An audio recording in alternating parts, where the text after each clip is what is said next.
West Elm pop-up here at Union Market. We're really excited to be here. My name's Julia. This is my colleague and our creative director, Tessa. We're here on behalf of Framebridge. And for those of you who aren't familiar, Framebridge is the easiest, most affordable way to beautifully custom frame the things you love. So if you have art, you can mail it to us. We'll send you free prepaid packaging. You mail it back to us, we frame it, send it back to you framed, beautifully ready to hang. With a nail. With a nail, everything that you need. You can also upload photos for us to print and frame, so super easy, affordable custom framing. And we're here today to teach you about how to plan, plot, and hang the perfect gallery wall. We know that gallery walls can be intimidating. It's one of the most stylish additions you can add to any room, but we know that there's some questions, like how do I get started? Where do I decide to hang it? So Tess and I are going to walk you through the process of plotting, planning, and deciding where and how to hang your gallery wall. So we're going to keep this pretty informal. Feel free to chime in with questions at any time, but we have a rough outline. We're going to start with how to determine where to hang it. Cool. Tessa. Yeah, so the four things that we want to talk about with you guys today, just so you have an agenda in your mind, are where to put your wall, what to put in it, how to actually arrange it, and then the last one is actually hanging it. And I'll tell you right now, the easiest parts are 1 and 4. So in the middle will probably be where you guys will have the most questions, and we'll try to give you as much info as we can as we go. But like Julia said, please do just yell out a question if you have one as we go. Totally. Sorry. Yeah. Or no, we go just for get it. started with some we're going to do an informal Q&A here, but Tessa, so if you were in a room, say this room, what are the types of things that you're picking up on? What are you thinking about when you're starting to plot? Where should we put it? Yeah. What are you thinking about, the wall color, other pieces of furniture in the room? So the most important thing first is to think about where you're going to put it. And if you're in a big space like this, I mean, I wish we all lived in a big space. This would be awesome. But you're really thinking about different sort of work zones. So you have a dining zone, a living space over there, maybe a workspace. And in each of those different discrete areas, sort of above the main furniture piece is always a really good spot for a gallery wall. So, if you're putting this investment in, you're investing this time, you really want it to be in a spot where everyone's going to see it and there's going to be a lot of focus. So some of our favorite spots are above a couch, above a headboard in a bedroom, above a dining table. And the interesting thing about those is those are all almost the same size, so this will be a good point of reference for you as we go. The other fun things and what we're seeing more and more of are people hanging a gallery wall on a totally empty wall. So in a hallway, for example, thinking maybe floor to ceiling, or in a little nook at the end of a hallway, or sort of a funny unused space in your house. It can be a really cool way to add a lot of interest and really make a space special that was kind of nothing before. So that's one of our favorite ways to use it. So for today's purposes, what we're going to be working on with you guys is a wide gallery wall that theoretically could go over a credenza or a couch or a dining table. And the biggest, most important thing to keep in mind, and Claudia, my colleague, and I, we always talk about this, is think about the gallery wall as one giant piece of art.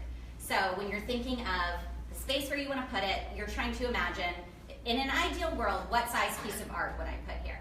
So maybe it's about 60 inches wide, maybe it's 70 inches if you have a longer couch. I don't usually recommend going past the width of the furniture, and that's sort of a good baseline to use to start determining how many pieces are you going to need to make this come to life. So I feel like that's a good.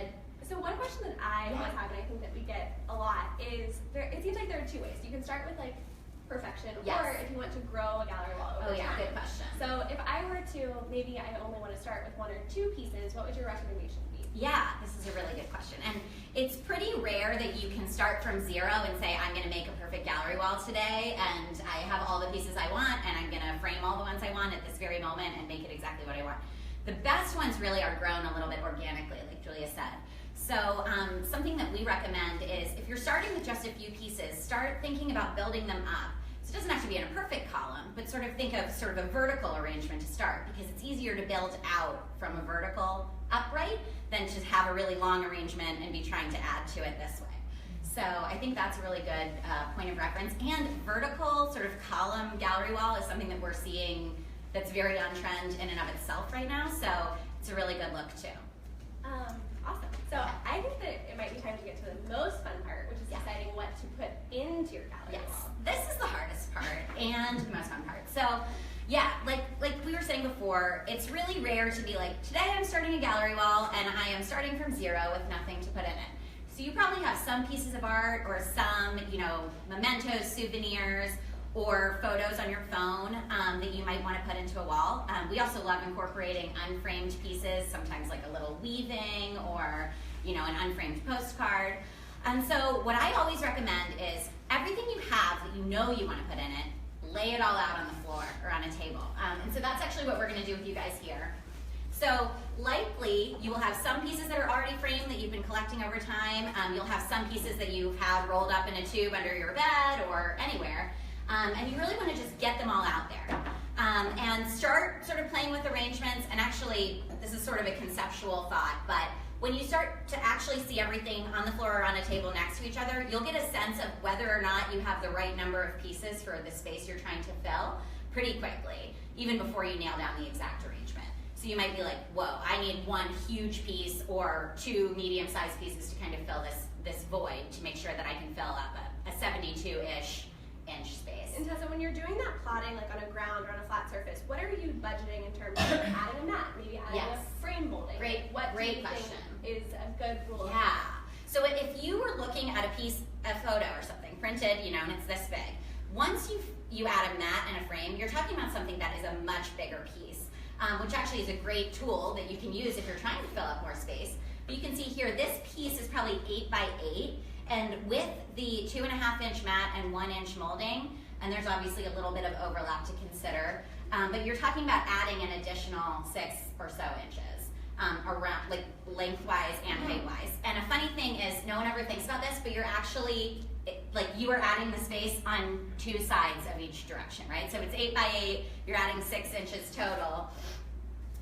You have to, sorry, that didn't even make any sense. You're adding 3 inches on each side, meaning you're adding 6 inches total to the width and height. So don't think about just 3 inches, think about it doubling. So just a good rule of thumb, if you're plotting this out like on your ground, just give it a little extra breathing room to budget for matting and frame moldings. Yes.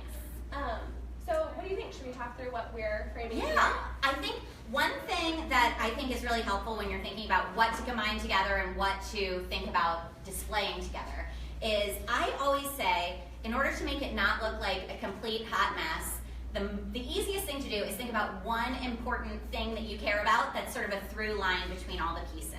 So whether that's something we talk a lot about is tone. So a lot of the pieces that we chose today, or actually all of them, are these sort of cool, bright art pieces. And so they all look great together because we're talking about things that are sort of in the same color realm. If you have things that you want to include sort of on the other side of that spectrum, it could be botanicals or vintage maps or charcoals, things like that.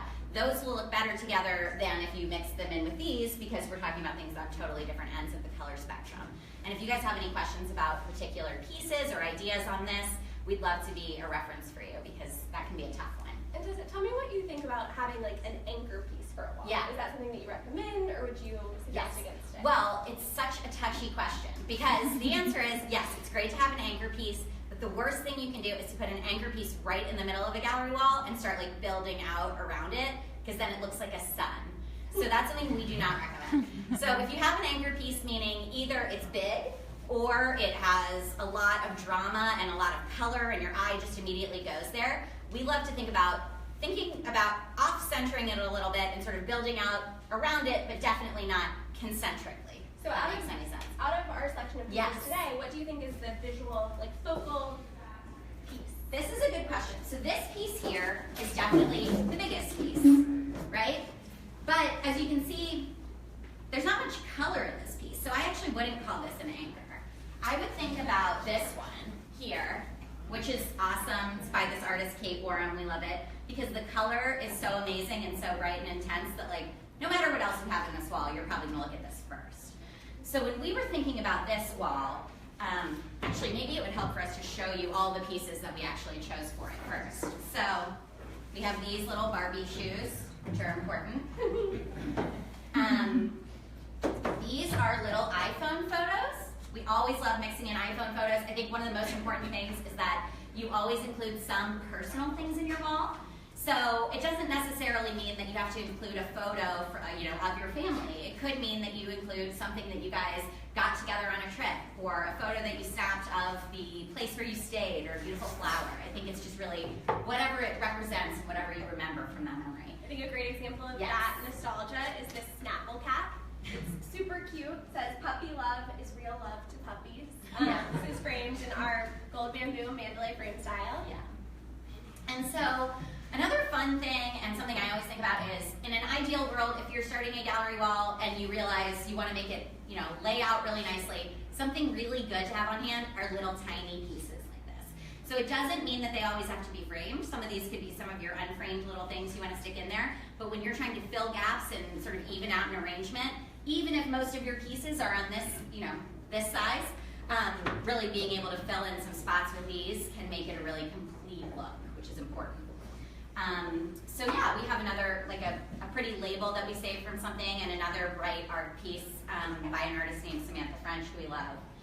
And so another important thing about choosing what's going to go in your wall is thinking about, if you are framing these pieces, how can you make sure that either all the frames look really perfect together, or they're different enough that it looks like it's not an accident, which I think is a funny thing, and that's actually a question we get a lot. So one thing I usually say is, if you're thinking about whites and metallics, you kind of can't go wrong. And light woods, things that are all in the same sort of color realm, those things you can mix and match and put together however you want in your wall, and they're going to look awesome. In this case, we wanted to mix in some dark pieces to show you guys how they can look together. So we've included some black frames too. We got some of the wall on these when we were hanging out. Black bamboo to go with our gold, and we have a couple, these white gallery frames always look really, really good. And so one quick question about so what we have represented here today is more of an eclectic mix and match. We have some neutrals across some of our funkier frame styles, but if you're going for just like a super clean, minimalist look, what would you recommend? Like mixing blacks and whites, all white, all black? What do you think? And how would you decide what's right for your space? Yeah, any of those can work. I think if you are starting from scratch and you have the luxury of having nothing framed when you start, it can be really good to say, I'm going to do, this is it, I know exactly what I want this to look like, I'm going to do all white. That's one way to guarantee that it's going to look fresh and it's going to look consistent. One thing I would recommend is think about varying the widths of your frame styles and widths of your mats, so that way when you add to it over time, no matter what you get, you can throw it in there and it's going to look like it fits. Another, actually a trend that we're seeing so much of, I should have said this at the beginning, is what we call a grid gallery wall, and you guys know what I'm talking about, right? Like the exact same size photo in matching frames, framed in a grid of like 3x3 or 3x4 to fill a big space usually. And this is, it's an amazing look. It's a real statement. You kind of have to plan that ahead of time. It's not so easy to add to those over time. But if you are doing that, we recommend you think about one frame, one mat, and keeping it exactly the same size with your photos to guarantee that it's perfect. So I feel like it's either, my instinct is always either go super perfect or don't worry about if it's perfect and make sure it just all looks good together and it all makes you happy. One other quick frame style question, and I think that this comes up in fashion, this comes up in home decor. What do you think about mixing metals? Oh, I love mixing metals. I was actually just joking about this week. I feel like unless you can perfectly match a metal, like an exact brass to an exact brass, I would always prefer that you mix them, because I think it's, just for me, maybe this is a personal thing, I think it's harder to have two very close golds clashing or two very close silvers clashing than to have some gunmetal and some silver and some pewter and some gold and rose gold too, all in the mix. And if you are intentional about it, it will feel like it all looks good together. Cool. All right, so let's look at these pieces and I'll tell you guys how we came to an arrangement. So this is not the arrangement, don't freak out. So yeah, the way that I usually do this is, usually we do this on the floor. Obviously this is on a table, so if you want to see and you want to stand up, totally go for it. I start laying out the pieces just any way I want and like seeing how they look good together. One thing I always think about, and this is kind of a hard concept to explain that makes more sense when you see it, is I try to think of imaginary lines kind of going through the arrangement. So it's not like they're all just all over the place. I think it's more visually comforting if there are sort of lines through it and things you can sort of imagine that you're gridding it out on graph paper, and there are just some consistencies. So some tips here are like, say you have two pieces on the bottom and they're on the opposite sides of the wall from one another. I like to try to make sure that they're actually lined up, and that will allow it to sort of look like one consistent view. Other things are, you would not want to get into a situation where, since we have 3 black frames in this wall, that we've clumped all the black frames together, because they look heavier, right? So it's important to think about sort of visual weight and physical size and orientation of the pieces as you're going. So yeah, if we have all the white frames together, all the black frames together, all the gold frames together, things start to look unbalanced. So this is a lot of stuff to consider, and the only way that you can really do this, I think, is to lay it all out and try it in all different ways and keep moving it around until you are happy with the way it looks. And then you can make a few final tweaks. So yeah, we can kind of do how we did it. Another fun thing is, if you have little pieces, I like to think about pairing them together. Again, so yeah. What do you think, one quick question, so you talked about bottom alignment. Yes. What do you think about left-right alignment? Should you have like one straight line on the Oh, left, that's a one really straight good line question. on the right, or should it be a little bit more asymmetrical? Yeah, great question. So you know how we were talking about the grid gallery walls with photos? That's a really popular look, but there's another thing that is really popular, which is if you have a gallery wall arrangement of a bunch of random pieces and you want the outside edges to literally be perfect, that's a whole other way that you could actually set up your wall. So in that case, what you would want to do when you were laying it all out is start with the outside edges. And the interesting thing that will emerge is that the spaces between the frames will end up not being consistent, right? Which is okay. So like if you are trying to accommodate for the outside proportions exactly, then what you're going to end up with are sort of less regular gaps in between the frames and in between the pieces. And that is a really good look. One tip I have, that is my second favorite way to lay out a gallery wall, because if you lay it out where you think about sort of consistent 2 to 3 inches in between each frame as you go and build out, you can always add more over time. Whereas if you have a really perfect edge arrangement, or edge plan, I guess, then when you get a new piece and you want to add it in, you have to really rethink the whole design. So, yeah. Okay, so I think for this one, we already said that we think this is our anchor piece, and also this one's big. So I often think big pieces look better on the bottom, and I think maybe it's not a science, but you know, if you have a bunch of big pieces at the top and small pieces on the bottom, I think it can feel a little top heavy. So I sort of start playing around with these. I think let's switch these. Here. Another important thing to think about, if you can, is having some things that are totally different orientation from the other pieces. So in this wall we have some portrait, some landscape, a lot of square actually, and we have this one which is like sort of an extreme portrait, which is awesome to sort of fill some gaps that you have. Let's see. I like to think about, okay.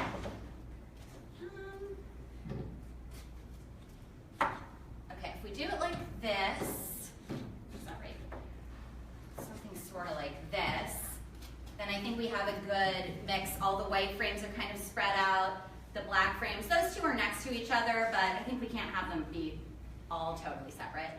So they're pretty well balanced.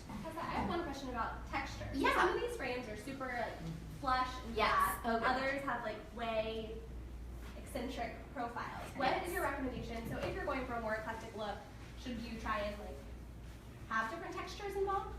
I always think different textures are a good look in design. So, you know, it's in the same way that you would add like a fluffy fur pillow to your couch, even if you have other white pillows. It adds a lot of interest, it adds a lot of depth. So, as you can see here, you know, we had a lot of clean white frames, but we also thought it was a good look to sort of mix in. We love these bamboo frames. This one's called Bali for us, and we love how this is sort of the same width as a lot of our gallery frames. It's just like 3/4 of an inch. It's a very delicate look, but it's fun and funky, and it's different from other stuff, and so we always think it's fun to mix these in. Also, this gold one, which Julia mentioned, like people love this one. I love it too, and I always think it's fun to include just like a little bit of it in any kind of wall if you want it to be fun. So yeah, I mean, what do you guys think about this arrangement? I know it's not perfect, but I think we're getting pretty close to think a little more about the alignment here. So like I was saying, if you're imagining these sort of grid lines running through it, then you can kind of think of them as different sections, right? Like we have a vertical line here, a vertical line here. So if I want to shift this section, I'm kind of like moving all of it up together. And think about consistent spacing in between, unless, like we said before, you're going for a gallery wall where the edges are exactly perfect. I feel pretty good about this. Is this right? What do y'all think? What do you guys think? Audience approval? One thing I think we're missing and that we don't have, but I would totally add to this, would be a little thing up here, like maybe a little, I don't know, like a little dream catcher or weaving or something that like kind of helps to fill out this space and would be fun to add in something that wasn't framed in the mix. I think that's really, it's a nice addition of mixed media. And another thing that might be hard to tell, but some of these have like a different treatment. Do you want to talk about this? Yeah. Mounting treatment? Do you guys know what float mounting is? Okay, cool. Some people do. Okay. Yeah, so if you have something that you have been collecting, usually it's old stuff, or you have art pieces where the edges of the paper are torn or the media goes really close to the edges on the pieces, sometimes you don't want to add a mat, which might cover up the edges just a teeny little bit. So part of the reason why you would float mount something is because you don't want to cover up the edges, and part of the reason is because it actually adds depth to your piece. So what it means is that we actually sit it on a little piece of foam core that raises it forward above the mat and allows there to be like a little bit of depth, and you can actually see some shadowing when you get up close. And I think it's always nice to mix in some pieces that have traditional matting, some pieces that have no matting, and some that have float mounting in order to make it really look collected. Yeah, I think that that's a nice way to add a different type of balance of media. Cool. All right. Hanging time? I think now we're to step 4. I don't know if you guys realized we were going through the steps. But yes, so now we're going to hang it, okay? So Tessa, one question before we get started. Something that I've seen all over the internet on Pinterest is I've seen lots of butcher paper cutouts. People are using painter's tape. They're making perfect little blueprints of their gallery wall. What are your thoughts on that? Okay, if you are a perfectionist, you should definitely do that. I feel I don't like hanging walls that way. Actually, I think it's a little bit better when there's a little more interest. Things are slightly askew, and I think it's a lot easier than people think. And so I don't think it has to be such a huge problem and issue to tackle. I think it can be fun and easy, and as you go, you might realize some of the pieces that you had laid out in one spot, you might want to ultimately end up in a different spot. So I kind of like the fluidity and flexibility of actually not mapping it out first. And so what we say, if you're not mapping it out, is to start with one of your bottom row pieces first when you hang it. We're cheating a little bit because we actually already drilled the holes for this wall. Cinder blocks. Yes, as you can understand. Very fun. So when you're looking at the back of your frame, this is actually one of our old stickers. Depending on the size of the piece, there's going to be, there are any number of different types of hanging apparatus that you could have on the back, right? Here, this is hanging wire. For most pieces that are custom framed, you're going to get this. Some smaller pieces have what we call a sawtooth hanger, and some even bigger ones have special corner brackets that make them really easy to hang. With a wire piece, which I think is most commonly what you'll see, the easiest way to figure out where you want it on your wall is to okay, say I want it here, right? Okay, I want the top to be here with my finger, and then I need to put the hole exactly as far down from where my finger is as where the wire is here when I pull it up. So you can get out a ruler and you can measure this perfectly, or if you're like me, you would do something like, great, and then you have a friend, and you do the first one, and then you just build out from there. There's also a pro tip: if you lick your finger, you put a small little dot on your wall. That's another. There you go. Pro tip. Okay, cool. Well, trying to figure out. I want to make sure I get this right. So I don't consult the blueprint. Yeah, we may have to look at our reference guide, make sure we get them all in the right spot. But I think it's easiest to hang one of your bottom pieces first. Oh, a really important thing that I forgot to mention is when you're planning it out, now this is a little bit different because we're doing it for you guys today and it's not in our actual houses, but if we were hanging it, say, above a dining table, what we like to think of, because the theme of the day is think of this whole thing as one big piece of art, is that you would hang it at the same height and placement as you would a giant piece of art.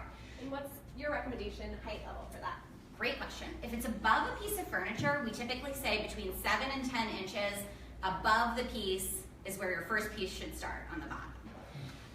If it's a couch, so you can be the models, you can see their heads are higher than the couch. So this is actually something you want to consider. Don't put the frames below where their heads would start, just because you'll get yourself in trouble. But that's kind of the only exception to that. And if you are hanging it on a wall where there's nothing under it, the rule of thumb is that the middle of your arrangement should be about 57 inches from the floor. So for a normal lady, that's her eye level. And that's why we do it that way. So it looks pretty good. Most people hang art too high, and we would caution you against that because you can enjoy it as well. Yeah. So Tessa, this is a piece of the sawtooth hanger. Yes. So what is the hanging protocol for a piece like this? Yes. So importantly, because this doesn't have the wire and the part that you're actually going to use to hang it is just right here, we just go about a ½ inch down from the top of where you want the frame for the nail or the screw or whatever you're using. So I think this is this spot. Great. It's 1 over. Okay. I can't remember. Sorry. This is kind of like on cooking shows where magically there's bread. Yeah, and then just sort of start filling out from there. I think if we were actually drilling these holes right now, you know, what we would do first is like say, okay, I'm gonna make sure I can get this aligned pretty well, go back in and either loosely measure just with your hands or actually measure with a tape measure or ruler. And then start filling them in. So Tessa, one question about this medium. So this is, most homes will have like a plaster wall. Yeah, that's right? what our house has, yeah. So drywall. Or drywall, sorry. Yeah. Drywall. Most people have drywall, which is the easiest thing to hang on. If you order frames from Framebridge, we actually give you the right hanging hardware to hang it in drywall. But if you have concrete or brick, like exposed brick or plaster, each of those sort of has their own favorite method of hanging, and it requires a little bit more preparation. Oh my gosh, I'm getting this wall all over me, incidentally. And so like here, for concrete and brick and plaster, it's actually better to use screws. You have to prepare a little hole beforehand, because if you actually use a nail, it'll sort of chip away at the stuff. So that's just something to keep in mind. Make sure that you're considering the right hanging apparatus for your wall's material. Cool? Who should we hang next? Iris? Let's do the lady. Okay.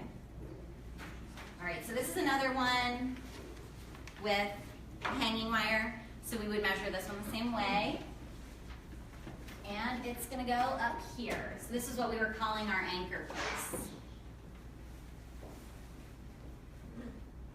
I hope I have these in the right spots. Okay.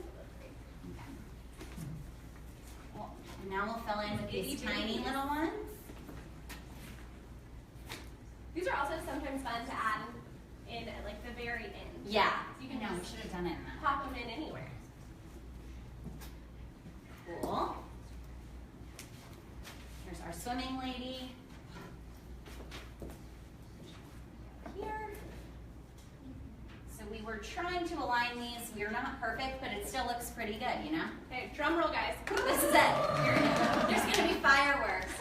We put the last one. All right. Ta-da! Okay. This is it. Here's our little wall. Okay. Cool. So, I mean, some things to think about here. We didn't match our arrangement perfectly, but I think it looks really good. And I think one thing that we always say is try to keep the spacing between them under about 3 inches, and that way you can make sure all the pieces sort of look and feel related. If you have them like 7 or 8 inches apart, which is what some people do, I sort of start to think it feels like they're separate vignettes. And don't worry about things being too perfect, but try to imagine some straight lines and spaces in between them, and that'll help to make sure that the arrangement feels balanced. And the great thing about something like this, like we mentioned before, is once you get new pieces and you want to add them in, like you got a good spot right here, you can go here, etc. And so these sort of little nooks and crannies that come out once your arrangement is in place sort of tell you what you should go for next. Yes. Do circle frames complicate our... Ooh, circle frames. Wow.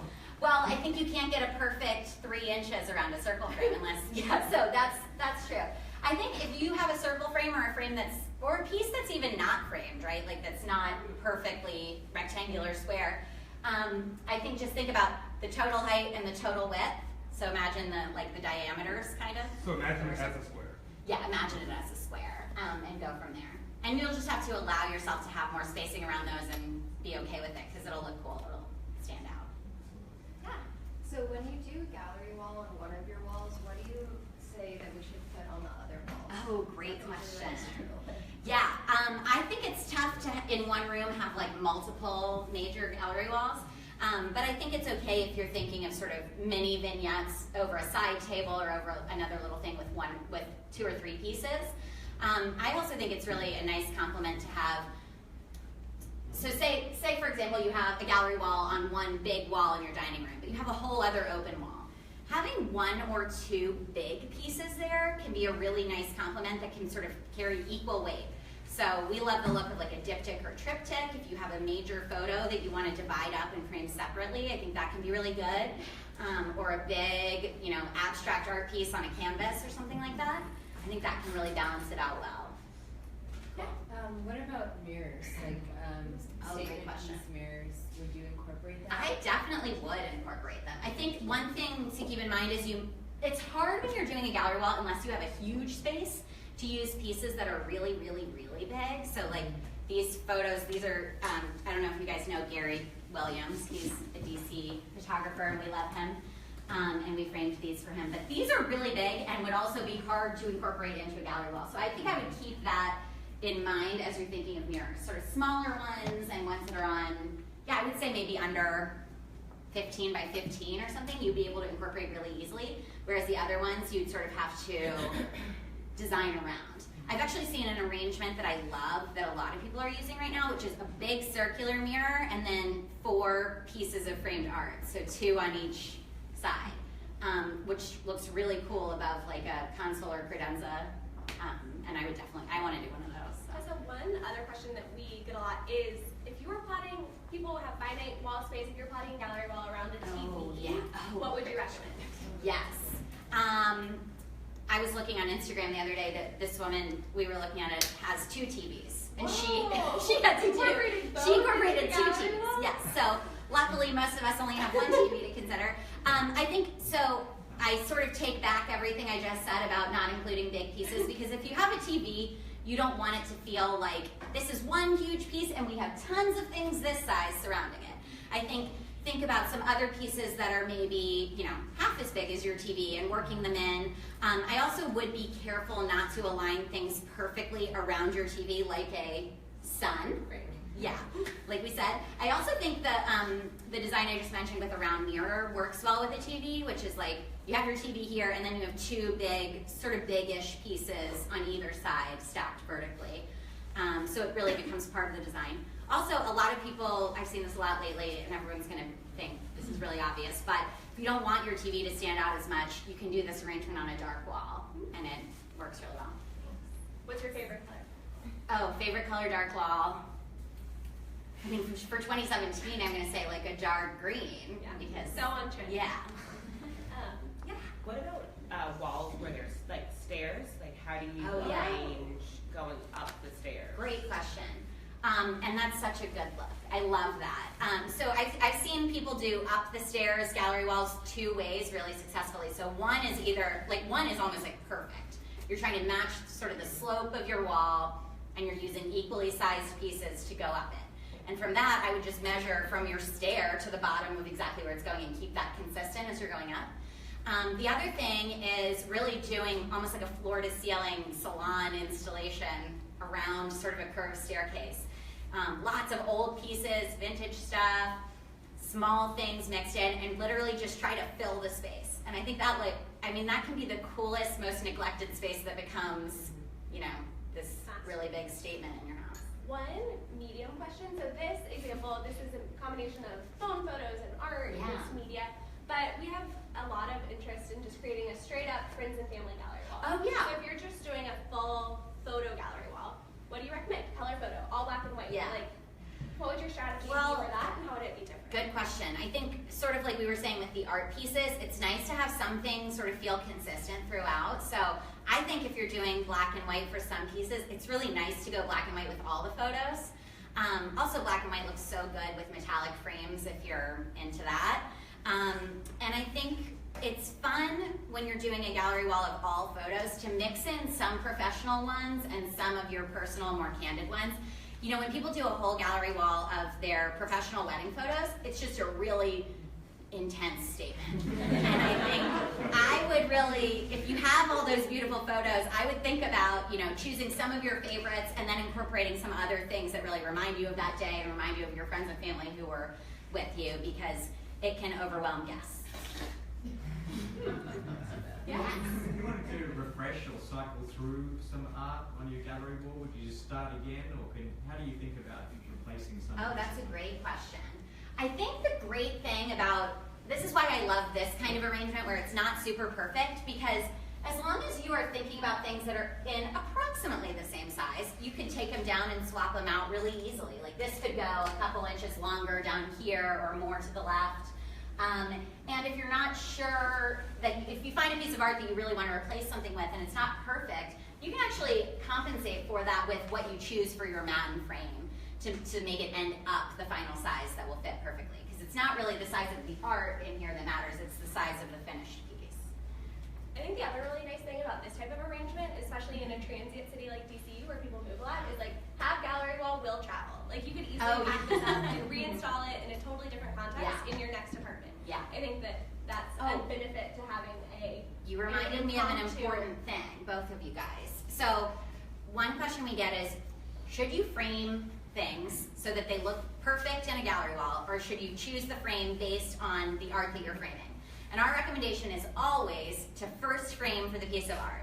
So you wouldn't want to choose a frame you would never put with that piece of art were it displayed in a different context. You should always, you know, we believe there are, you know, 4 or 5 great options that can look perfect with any kind of art. So I think narrow it down and then try to decide which one you think would fit best in your arrangement, and that's sort of a good place to go. Yeah, I think that's a great direction. We didn't talk too much about how we actually chose the frames for these pieces. Yeah. Do you just want to do a quick rundown of how Sure. we decided like what was the perfect style for each piece? I think, well, we've talked a lot about these bamboos. Well, I'll start with white, okay? White gallery frames like this.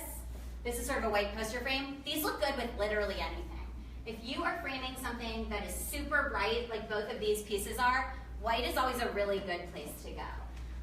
Similarly, a natural wood frame looks good with almost anything too. I think it's a little harder to incorporate natural wood in your home unless this is actually the wood tone that you're going with in your home and your furniture and things. But it looks so good with really bright colors. I love it with pinks and reds. So also like a whitewashed gallery frame looks really good in this kind of context too. I think this is really a diploma frame, if you guys can see it. It's black with a gold detail. I think sometimes we choose frames because it's a little bit of a juxtaposition to the art that you're putting in it. So in this case, we had sort of a fun vintage fruit label thing.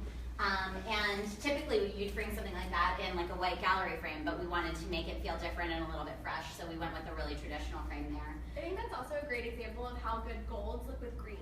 Oh, We yeah, always great recommend gold frames with photos with a ton of green tones. Like this fruit label has really rich green colors, and that little peak of gold really makes it pop. So these bamboo frames are really popular for us. I love the way this black one is just a good alternative to a normal thin black gallery frame.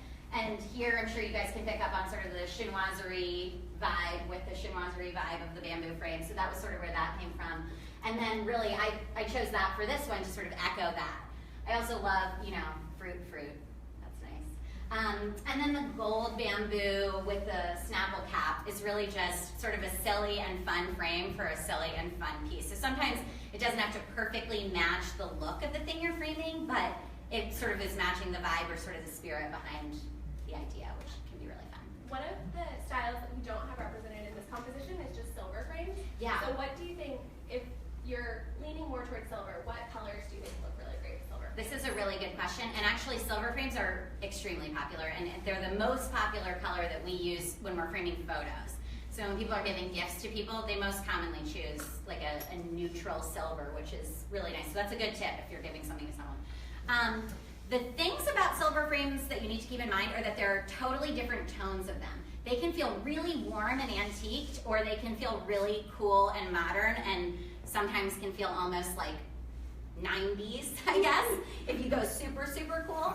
And you just want to make sure that whatever you're framing, the vibe and sort of the undertones match the undertones of your frame. And again, this is the thing I was saying earlier, is a little hard to describe, but basically if you have a warm photo, you want to choose a warm frame, and if you have a really cool toned photo, you would choose a cool toned frame.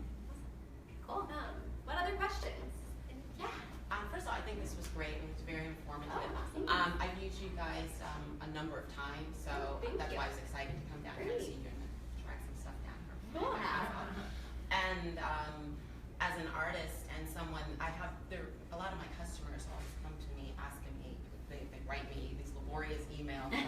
What should I put this in, and how should I frame it? And it's such a personal thing, and I'm not in their house and send me stuff. And I don't have time. Right.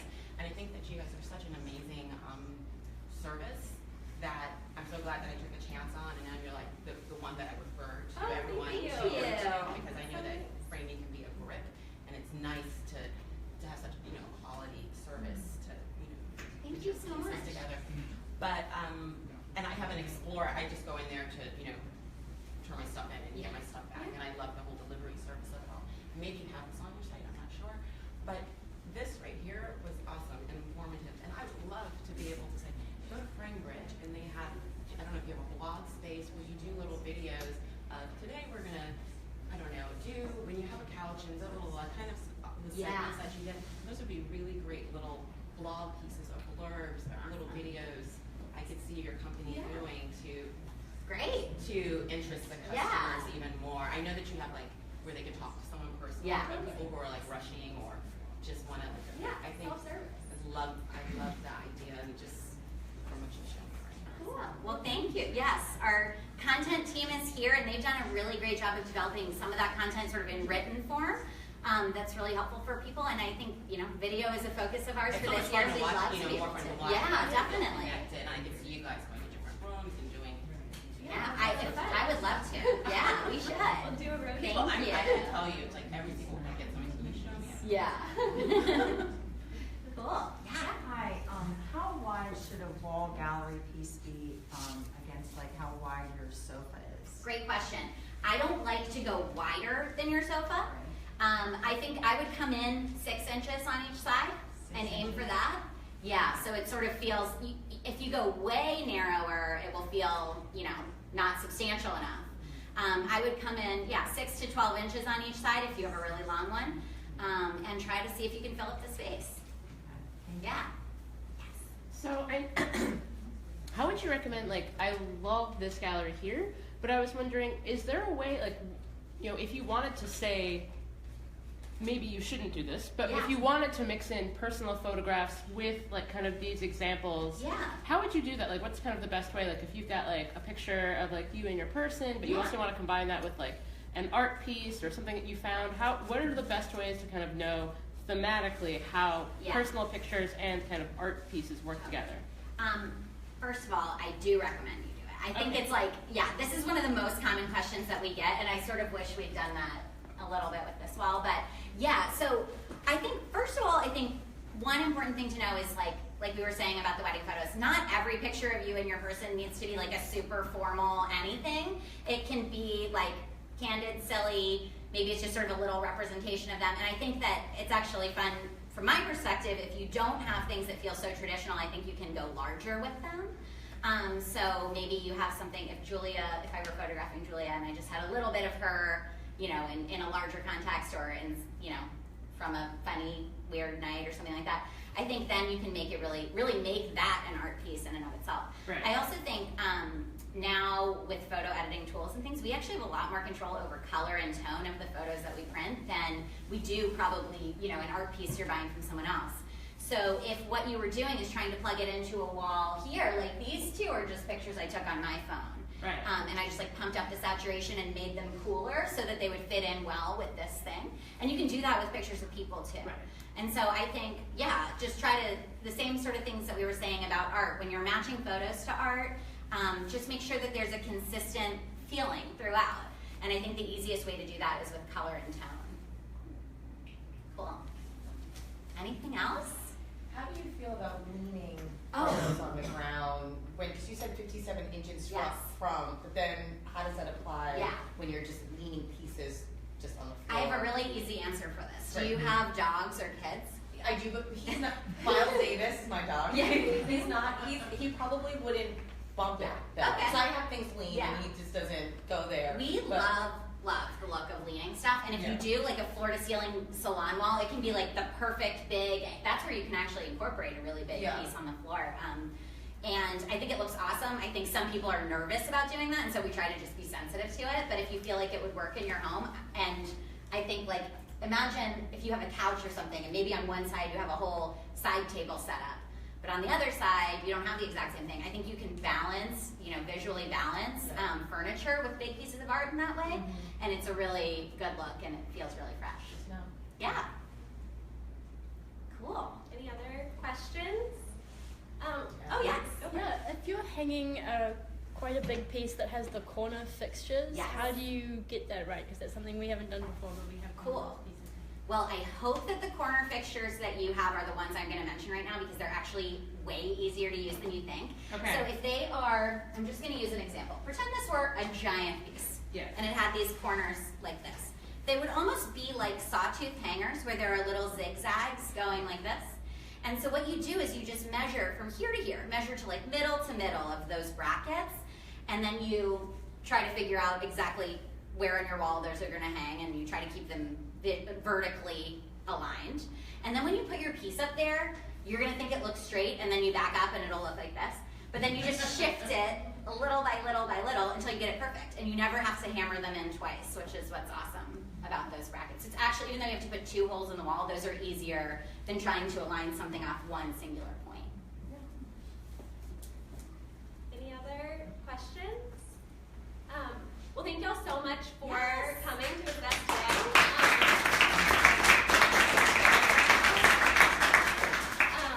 We will be around for a little bit, so feel free to stop by with any other questions. But also just wanted to plug that we do offer a version of this service on our website. It's our gallery wall service.